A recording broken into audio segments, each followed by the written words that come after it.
وأصحابه وأهل بيته السرج الهرج أما بعد فأعوذ بالله من الشيطان الرجيم بسم الله الرحمن الرحيم ذلك الكتاب لا ريب فيه هدى للمتقين آمنت بالله صدق الله مولانا العظیم. جزاک اللہ. سب سے پہلے تعریف اس ذات اقدس کی جس ذات نے تعریف کو بنایا ہے، جو اپنی ذات و صفات و عبادات کے ساتھ ہم تمام مسلمانوں کا یہ عقیدہ ہے کہ رب کائنات اپنی ہر شان میں شریک ہے. بے شک. سرور عالم، رحمت عالم، جان عالم صلی اللہ علیہ وآلہ وسلم، صلاۃ و السلام علیہ یا سیدی یا رسول اللہ، صلاۃ و السلام سیدی یا آپ حبیب کی آل پاک پر بے حد درود و سلام. دل کی گہرائی سے دعا فرمائے رب العالمین مرحومہ اہلیہ محمد رمضان خان بکھاڑا صاحب کی اپنی شان مغفرت فرمائے. الہیہ. ہماری اس مسلمان بہن کے درجات کو بلند فرمائے. محبوب علیہ السلام کی شفاعت والی پوشاک عطا فرمائے. سیدہ طاہرہ مطہرہ مطہرہ پاک زہرا سلام اللہ علیہا کا قرب خاص عطا فرمائے. حضرات مکرم، ہمارا مذہب دنیا کا واحد مذہب ہے کہ اس کو مخلوق میں سے کسی نے نہیں بنایا. اسلام کائنات کا واحد مذہب ہے کہ اس مذہب کو اس ذات نے بنایا ہے جس ذات نے کل کائنات کو بنایا ہے. ہمیں جو کتاب عطا کی گئی ہے جس کا نام ہے قرآن. قرآن کے معنی ہے دنیا میں سب سے زیادہ پڑھی جانے والی کتاب. جن کو سائنسدانوں نے پڑھا، پڑھ بھی رہے ہیں، فریش و اغیار نے پڑھا. 1400 سے زیادہ عرصہ بیت چکا ہے. آج تک کسی سائنسدان نے، کسی محقق نے یہ نہیں کہا کہ یہ لفظ ایسا نہیں ہونا چاہیے تھا، ایسے ہونا چاہیے تھا. اور قرآن مجید نے پہلے روز ہی کہہ دیا فاتو بصورت من مثلہ. ہے کوئی ذہین اور ذکی علم والا جو سورہ کوثر کی طرح ایک چھوٹی سی صورت بنا کر دکھا دے. یہ صرف اور صرف قرآن کا اعجاز ہے کہ 1400 سال سے زیادہ عرصہ بیت گیا ہے، اس کے ایک حرف میں بھی تبدیلی نہیں آئی. اور یہ دنیا کی واحد کتاب ہے جس کے 6666 کم و بیش آیات بینات دلوں میں گھر کر جاتی ہیں.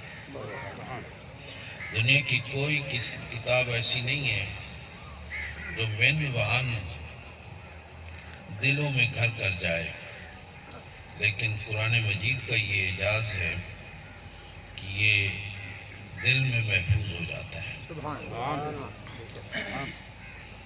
قرآن مجید پڑھنے سے پہلے ہمیں یہ حکم ہوتا ہے کہ اس کو بغیر شک کے پڑھو. آنکھ دیکھتی ہے قرآن مجید کو، آنکھ پیغام دیتی ہے عقل کو، عقل آمادہ کرتی ہے پورے جسم کو عمل کرنے میں.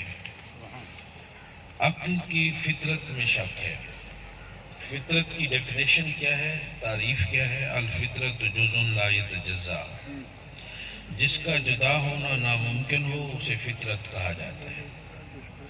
جس کا جدا ہونا ممکن ہو اسے عادت کہا جاتا ہے.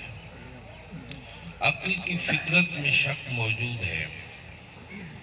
شک حد تک ہو تو نعمت ہے، اگر حد سے بڑھ جائے تو پھر تکلیف ہے.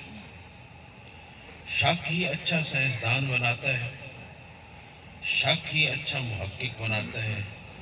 جب ہم اپنی فصلوں کا دورہ کرتے ہیں تو ہمیں شک پڑتا ہے کہ ہماری فصل کو پتے مروڑ ہو رہی ہے، تو اس شک سے ہم پتے مروڑ کی سپرے لے کر جب کرتے ہیں تو وہ فصل ٹھیک ہو جاتی ہے۔ تو شک سے ایک علاج ہو گیا۔ اللہ تعالیٰ کا کوئی کام حکمت سے خالی تو نہیں ہے، تو اس نے شک کو بنایا ہے تو یہ بھی حکمت سے خالی نہیں ہے، لیکن خیر الامور اوسطھا، ہر چیز میں درمیانہ پن ہونا لازم ہے۔ قرآن مجید ہم سے مطالبہ کرتا ہے مجھے بغیر شک کے پڑھو۔ قرآن مجید کی راہ گزر ہے عقل، اور عقل کی فطرت میں شک ہے۔ یا اللہ، تو نے ہمیں عقل ایسی دی جس کی فطرت میں شک ہے، تو تیرے کلام کی راہ گزر بھی عقل ہے، تو ہم پھر بغیر شک کے کیسے گزاریں؟ تو اسی آیت مبارکہ میں اسی کا جواب ہے۔ قرآن مجید کو صحیح اسلوب کے ساتھ، گرامر کے ساتھ پڑھا جائے تو ہر سوال کا جواب بھی قرآن مجید میں موجود ہے۔ ذالکہ نحوی اور صرفی قانون کے مطابق اسے اسم اشارہ کہا جاتا ہے۔ الکتاب مشار الیہ، ذالکہ کا جو مشار الیہ ہے، جنہوں نے بی اے کیا ہوا ہے وہ سمجھ رہے ہوں گے میری اس بات کو۔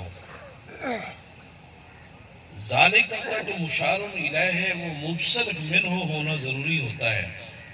کیا مطلب؟ اللہ تعالیٰ فرماتا ہے میرے قرآن کو بصارت سے پڑھو اور بصیرت سے سمجھو۔ اب سوال یہ کھڑا ہو گیا ہے کہ بصارت اور بصیرت یہ کیا ہے؟ یہ سر کی آنکھ کی جو نگاہ ہے اس کو بصارت کہا جاتا ہے، اور دوسری دل کی آنکھ کی جو نگاہ ہے اسے بصیرت کہا جاتا ہے۔ اب سوال یہ ہوتا ہے کہ دل کی آنکھ کیسے پائی جاتی ہے؟ اس کا جواب بھی قرآن مجید ہی دیتا ہے۔ اللہ فرماتا ہے ذالک الکتاب لا ریب فیہ، میری کتاب کو بغیر شک کے پڑھو۔ بغیر شک کے صرف وہی پڑھ سکتا ہے جو بصارت سے دیکھے اور بصیرت سے سمجھے۔ اب بصارت تو سمجھ آ رہی ہے، لیکن بصیرت کا پایا جانا کس طرح ممکن ہے؟ جناب اس کا جواب بھی قرآن مجید ہی دیتا ہے۔ ہمیں حکم ہے کہ قرآن مجید کی تلاوت سے قبل وضو کرو اور تعوذ اور تسمیہ پڑھو۔ یہ دو چیزیں کیوں ضروری ہیں؟ تلاوت قرآن مجید سے پہلے وضو کرنا کیوں ضروری ہے؟ تعوذ اور تسمیہ پڑھنا، اعوذ باللہ من الشیطان الرجیم بسم اللہ الرحمن الرحیم، یہ پڑھنا کیوں ضروری ہے؟ ہر عمل حکمت سے خالی تو نہیں ہوتا نا۔ مومن کے جسم کے دو حصے ہوتے ہیں، ایک ظاہری حصہ ہوتا ہے اور ایک باطنی وجود ہوتا ہے۔ ایک ظاہری وجود ہوتا ہے اور ایک باطنی وجود ہوتا ہے۔ جب مومن وضو کرتا ہے تو اس کا جسم باوضو ہوتا ہے، دل باوضو نہیں ہوتا۔ جب وہ بسم اللہ الرحمن الرحیم پڑھتا ہے، لفظ اللہ، لفظ الرحمن، لفظ الرحیم کے ساتھ اس کا دل باوضو ہوتا ہے۔ لفظ اللہ جو ہے اس کو اس میں ذات باری تعالیٰ کہا جاتا ہے، اس کو اسم اعظم بھی کہا جاتا ہے۔ قلب کا وضو ہوتا ہے لفظ اللہ کے ساتھ۔ تو یہاں پھر سوال پیدا ہوتا ہے کہ اب دل بھی بے وضو ہوتا ہے؟ آپ جو دل کے وضو کی بات کر رہے ہیں کہ دل بھی بے وضو ہوتا ہے، جناب دل بھی بے وضو ہوتا ہے۔ دل کیسے بے وضو ہوتا ہے؟ جسم کو جو چیزیں بے وضو کرتی ہیں انہیں نجاست خفیفہ اور غلیظہ کہا جاتا ہے۔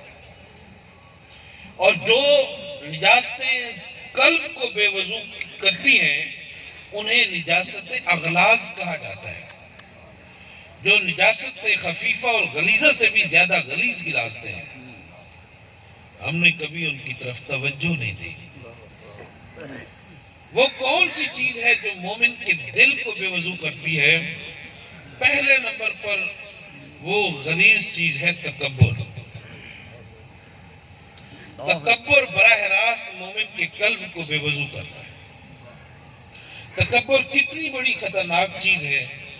میں اوپر بیٹھا ہوں، آپ نیچے بیٹھے ہیں، میں یہ تصور کروں ایک سیکنڈ کے 20ویں حصے میں میری شان، میرا علم، میرا منصب زیادہ ہے ان سب سے، اس لیے میں اوپر بیٹھا ہوں، یہ تصور میرے گمراہ ہونے کے لیے مجھے کافی ہے۔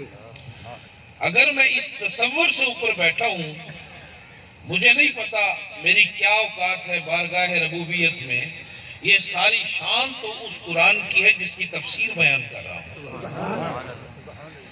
یہ ہے حقیقت ہے۔ حضرات محترم، دنیا کا سب سے پہلا گناہ تکبر ہے۔ قرآن مجید اس کی وضاحت یوں دیتا ہے، ابا واستکبر وکان من الکافرین۔ ابلیس نے تکبر کیا میرے پاک بندے کے آگے، بندے کے آگے۔ اللہ نے فرمایا وکان من الکافرین، اے پہلا مغرور، جا تو کافر ہے۔ اللہ حضرات مکرم، تکبر کا جرم دیکھیں بارگاہ الہی میں، خود رب کائنات نے کافر قرار دیا، وَكَانَ مِنَ الْكَافِرِينَ۔ اور دوسری چیز جو قلب کو بے وضو کرتی ہے تکبر کے ساتھ ساتھ، وہ ہے حسد۔ حسد دل کو بے وضو کرتا ہے۔ ایک صحابی نے عرض کیا، مل حسد یا رسول اللہ صلی اللہ علیہ وآلہ وسلم، آقا حسد کسے کہا جاتا ہے؟ حضور نے فرمایا زبان سے اللہ کو قاسم کہنا اور عمل سے اس کی تقسیم پر ایمان نہ رکھنا، یہ حسد ہے۔ بھائیو، اگر پڑوسی نے اچھا گھر بنا لیا تو اس کے رزق میں برکت بندے نے دی یا اللہ نے دی؟ اللہ پڑوسی نے اگر 1 ایکڑ زمین خرید لی تو اس کے رزق میں برکت اللہ نے دی یا بندے نے؟ اللہ نے دی۔ تو دوسرا بندہ مقابلے میں آ جائے، کیوں اس نے اچھا گھر بنوایا ہے، کیوں اس نے زمین خریدی ہے، کیوں اس نے اچھی گاڑی لے لی ہے، تو یہ اللہ کی تقسیم کا مقابلہ ہے۔ اور آج کی نئی تحقیق یہ ہے اس دور کی، کثرت کے ساتھ اموات حسد کی وجہ سے ہو رہی ہیں۔ حاسد بندہ اپنے آپ کو کھاتا جاتا ہے، اپنے دل کو نقصان دیتا جاتا ہے۔ دشمن کو جب بھی نقصان دے 2-3 سال تک تو اپنے آپ کو کوڑتا رہتا ہے۔ حسد اور تکبر کے ساتھ قلب بے وضو ہوتا ہے۔ اور تیسری نجاست جو دل کو بے وضو کرتی ہے وہ ہے کینہ، وہ ہے حسد۔ آپ نے ہزاروں مرتبہ حدیث پاک سنی ہوگی، جب طائف کے میدان میں سرور عالم، جان عالم، رحمت عالم کو اپنی طرف سے شہید کر کے وہ چلے گئے تھے، وہ تسلی کر کے چلے گئے تھے کہ ہم نے محمد کو قتل کر دیا ہے۔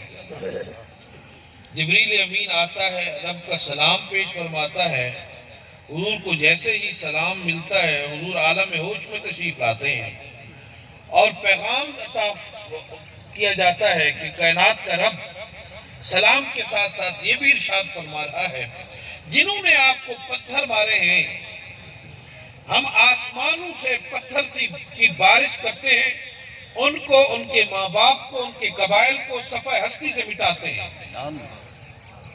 یا رسول اللہ، آپ اس سے بھی سخت انتقام لینا چاہیں تو ہم تیار ہیں، اختیار آپ کے پاس ہے۔ حضور نے فرمایا اچھا اختیار میرے پاس ہے؟ جی ہاں آپ کے پاس ہے۔ حضور نے فرمایا میں اپنے اختیار کو اپنی مرضی سے استعمال کرتا ہوں، میں اپنی مرضی کا انتقام لینا چاہتا ہوں۔ یا رسول اللہ لیں۔ حضور نے کیا انتقام لیا؟ دونوں زخمی ہاتھ اٹھائے، اللہم اہدی لقومی فإنہم لا یعرفون۔ اے میرے والد، آسمانوں سے پتھروں کی بارش فرما کر ان کو ذلیل اور رسوا صفحہ ہستی سے مٹانا نہیں ہے۔ لقومی، یہ میری قوم ہے، یہ میرے غیر نہیں ہے، یہ میرے عرب ہے۔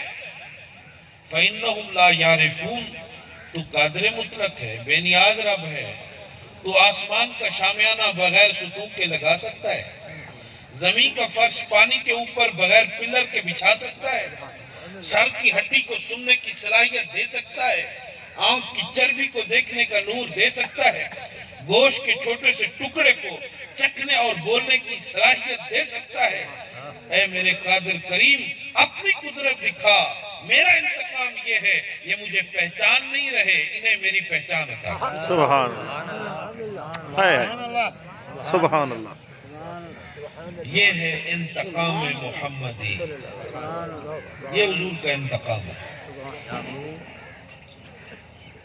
اپنے قاتلوں کے لیے ہدایت کی دعا فرما۔ یارو، پگڑی پہننا حضور کی سنت ہے بلا شبہ، داڑھی مبارک رکھنا یہ بھی سنت ہے، سفید کپڑے پہننا یہ بھی سنت ہے، لیکن اپنے حریف کے لیے دعائے ہدایت کرنا یارو یہ بھی تو سنت ہے، اپنے حریف کو معاف کرنا یہ بھی تو سنت ہے، دشمنوں کے لیے اپنے سینے کو پاک رکھنا یہ بھی تو سنت ہے۔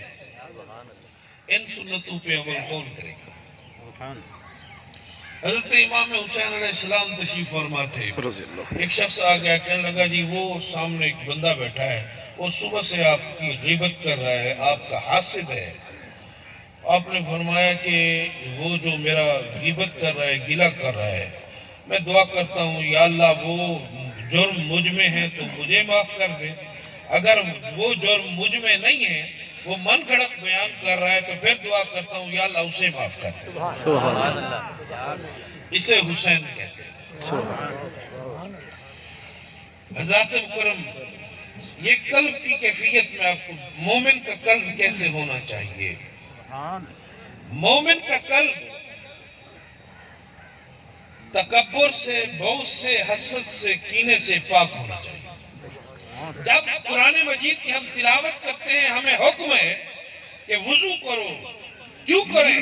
تاکہ آپ کا ظاہری جسم پاک ہو جائے، پھر بسم اللہ الرحمن الرحیم پڑھو، لفظ اللہ، لفظ الرحمن، لفظ الرحیم کے ساتھ آپ کا دل پاک ہو جائے۔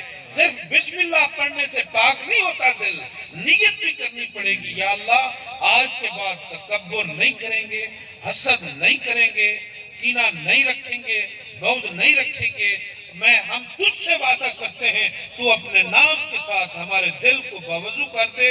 جب پھر وہ بسم اللہ الرحمن الرحیم پڑھتا ہے، مومن کا قلب باوضو ہوتا ہے، اور جب تلاوت قرآن مجید شروع کرتا ہے، الحمدللہ رب العالمین، اس کی زبان کے ساتھ ساتھ اس کا دل بھی قرآن کی تلاوت میں شامل ہو جاتا ہے۔ سبحان اللہ، سبحان اللہ، کمال۔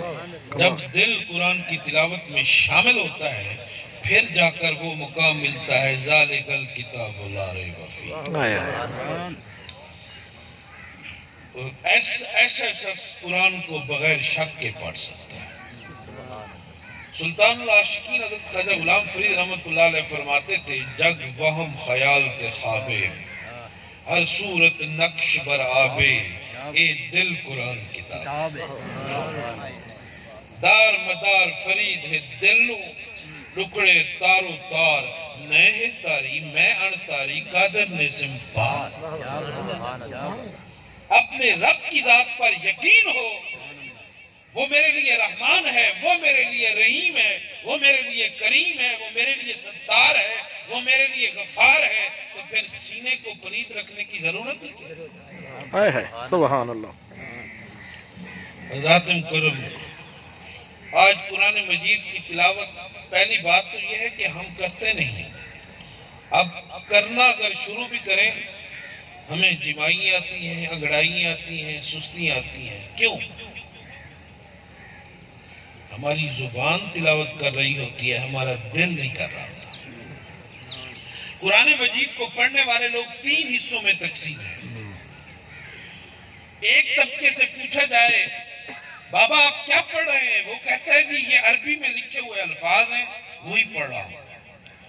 دوسرے طبقے سے پوچھا جائے آپ کیا پڑھ رہے ہیں، وہ کہتا ہے جی یہ وہ کتاب ہے جس میں جنرل نالج ہے، جس میں ماضی کا علم ہے، حال کا ہے، استقبال کا ہے، میں اس سے علم حاصل کر رہا ہوں۔ اور تیسرے طبقے سے پوچھا جائے بابا آپ کیا پڑھ رہے ہیں، آپ نے تو کہا تھا کہ میں نے 1 رکوع پڑھنا ہے، آپ تو پارہ پڑھ گئے ہیں۔ وہ طبقہ کہتا ہے اسی ایسے محسوس ہوتا ہے جب سے میں قرآن پاک پڑھنے بیٹھا ہوں نا، ایسے محسوس ہوتا ہے جیسے میں رب سے باتیں کرنے کا لطف لے رہا ہوں۔ سبحان اللہ۔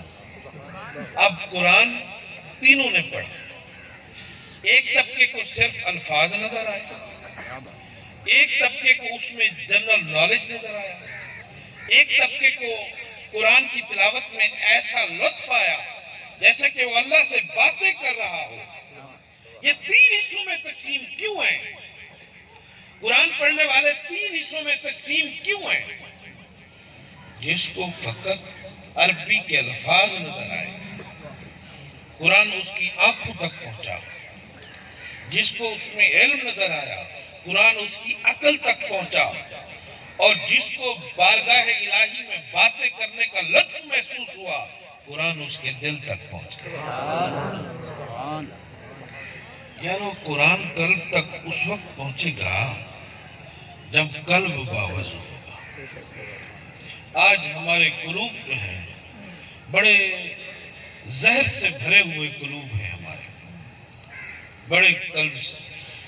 جنگ بدر کے قیدی جو اصحاب رسول کو، رسول اللہ صلی اللہ علیہ وسلم کو قتل کرنے کے لیے، جنہوں نے اپنے تلواروں کو، خنجروں کو، بھالوں کو، نیزوں کو زہر لگائی ہوئی تھی، جب جنگ بدر فتح ہوئی تو ان قیدیوں کو مدینہ منورہ لایا گیا، تو رسالت مآب نے ان کے لیے چند احکامات نازل فرمائے، اپنے صحابہ کو حکم دیا انہیں سختی سے مت باندھنا، جس رب کے ہم بندے ہیں اسی رب کے یہ بھی بندے